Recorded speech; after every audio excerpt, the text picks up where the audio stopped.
ಮಳೆಗಾಲದಲ್ಲಿ ಮತ್ತು ಚಳಿಗಾಲದಲ್ಲಿ ಬರುವಂಥ ಸಣ್ಣ ಪುಟ್ಟ ಕೆಮ್ಮು, ನೆಗಡಿ ಮತ್ತು ಗಂಟ್ಲು ನೋವಿಗೆ ಈ ಥರದ ಒಂದು ರಸಮ್ಮು ರಾಮಬಾಣನೆ ಅಂತ ಹೇಳ್ಬೋದು. ನಮಸ್ತೆ ಫ್ರೆಂಡ್ಸ್, ನಾನು Geetha. Welcome back to Pakashringara. ಇವತ್ತಿನ ರೆಸಿಪಿ ಜೀರಿಗೆ ಮೆಣಸಿನ ರಸಮ್.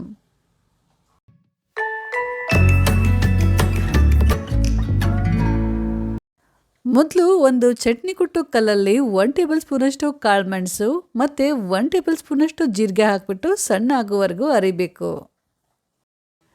ತೀರಾ ನೈಸ್ ಪುಡಿ ಮಾಡೋದೇನು ಬೇಡ, ಸ್ವಲ್ಪ ತರಿ ಆದರೆ ಸಾಕು.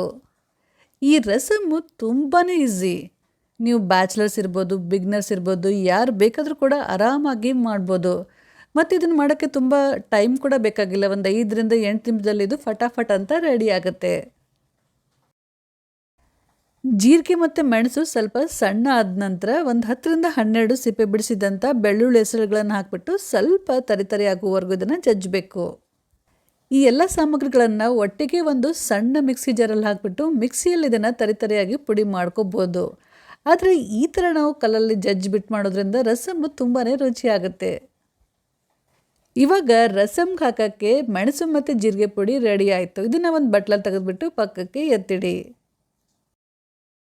ನಂತರ ಒಂದು ಪಾತ್ರೆನ ಬಿಸಿ ಮಾಡೋಕ್ಕಿಟ್ಬಿಟ್ಟು ಒಂದು 2 ರಿಂದ 3 ಟೀ ಸ್ಪೂನಷ್ಟು ಎಣ್ಣೆ ಹಾಕಿ. ಎಣ್ಣೆ ಸ್ವಲ್ಪ ಬಿಸಿ ಆದ ನಂತರ 1 ಟೀ ಸ್ಪೂನಷ್ಟು ಸಾಸಿವೆ ಹಾಕಿ.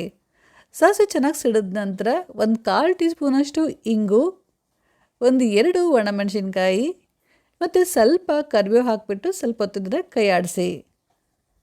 ನಂತರ ಒಂದು ದೊಡ್ಡ ಟೊಮೆಟೊನ ಈ ರೀತಿ ತುಂಬ ಸಣ್ಣದಾಗಿ ಕಟ್ ಮಾಡಿ ಹಾಕಬೇಕು. ಈಗ ಮೀಡಿಯಮ್ ಫ್ಲೇಮ್ನಲ್ಲಿ ಟೊಮೆಟೊನ ಫುಲ್ ಮೆತ್ತಗಾಗುವವರೆಗೂ ಇದನ್ನು ಎಣ್ಣೆಯಲ್ಲಿ ಚೆನ್ನಾಗಿ ಹುರಿಬೇಕು.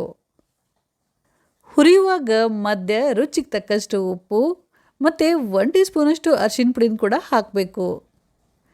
ಟೊಮೆಟೊ ಈ ರೀತಿ ಫುಲ್ ಮೆತ್ತಗಾದ ನಂತರ ಈಗ ಇದರಲ್ಲಿ ಕಲ್ಲಲ್ಲಿ ಕುಟ್ಟಿದಂಥ ಜೀರಿಗೆ ಮೆಣಸನ್ನು ಹಾಕಿಬಿಟ್ಟು ಇದನ್ನು ಕೂಡ ಎಣ್ಣೆಯಲ್ಲಿ ಸ್ವಲ್ಪ ಹೊತ್ತು ಚೆನ್ನಾಗಿ ಹುರಿಬೇಕು.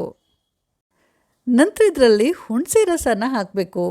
1 ಕಪ್ನಷ್ಟು ನೀರಲ್ಲಿ ಒಂದು ಲಿಂಬೆಹಣ್ಣಿನ ಗಾತ್ರದಷ್ಟು ಹುಣಸೆ ಹಣ್ಣನ್ನು ಚೆನ್ನಾಗಿ ನೆನೆಸ್ಬಿಟ್ಟು ಆಮೇಲೆ ಅದನ್ನು ಈ ರೀತಿ ಸೋಸ್ಬಿಟ್ಟು ಹಾಕಬೇಕು.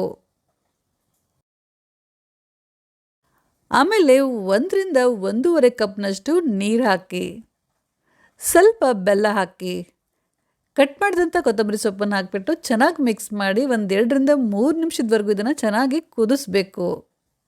ಒಂದು 2 ರಿಂದ 3 ನಿಮಿಷದವರೆಗೂ ಚೆನ್ನಾಗಿ ಕುದ ನಂತರ ಈಗ ರಸಮ್ನ ಸ್ವಲ್ಪ ರುಚಿ ನೋಡಿ. ಉಪ್ಪು, ಹುಳಿ, ಖಾರ ಎಲ್ಲ ಸರಿ ಇದೆಯಾ ಅಂತ ಚೆಕ್ ಮಾಡಿ. ಏನಾದರೂ ಕಡಿಮೆ ಆಗಿದ್ರೆ ಇವಾಗಲೂ ಇನ್ನೂ ಸ್ವಲ್ಪ ಹಾಕಿಬಿಟ್ಟು ಚೆನ್ನಾಗಿ ಮಿಕ್ಸ್ ಮಾಡಿ ಆಮೇಲೆ ಗ್ಯಾಸ್ ಆಫ್ ಮಾಡಿ.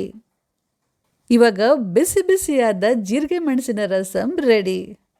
ಬಿಸಿ ಬಿಸಿ ರೈಸ್ ಮೇಲೆ ಸ್ವಲ್ಪ ತುಪ್ಪ ಮತ್ತು ಬಿಸಿ ಬಿಸಿ ರಸಮ್ ಹಾಕ್ಕೊಂಡು ಎಂಜಾಯ್ ಮಾಡಿ. ಮತ್ತು ಇವತ್ತಿನ ರೆಸಿಪಿ ಇಷ್ಟ ಆಗಿದ್ದರೆ ಲೈಕ್ ಮತ್ತು ಕಮೆಂಟ್ ಮಾಡೋದನ್ನು ಮಾತ್ರ ಖಂಡಿತ ಮರಿಬೇಡಿ. ಇಲ್ಲಿವರೆಗೂ ನೀವೇನಾದರೂ ನಮ್ಮ ಚಾನಲ್ನ ಸಬ್ಸ್ಕ್ರೈಬ್ ಮಾಡಿಲ್ಲ ಅಂತಂದರೆ ಪ್ಲೀಸ್ ಸಬ್ಸ್ಕ್ರೈಬ್ ಮಾಡಿ. ಹಾಗೆ ಪಕ್ಕದಲ್ಲಿರುವಂಥ ಬೆಲ್ಲನ್ನು ಮರೀದೆ ಕ್ಲಿಕ್ ಮಾಡಿ. Thank you.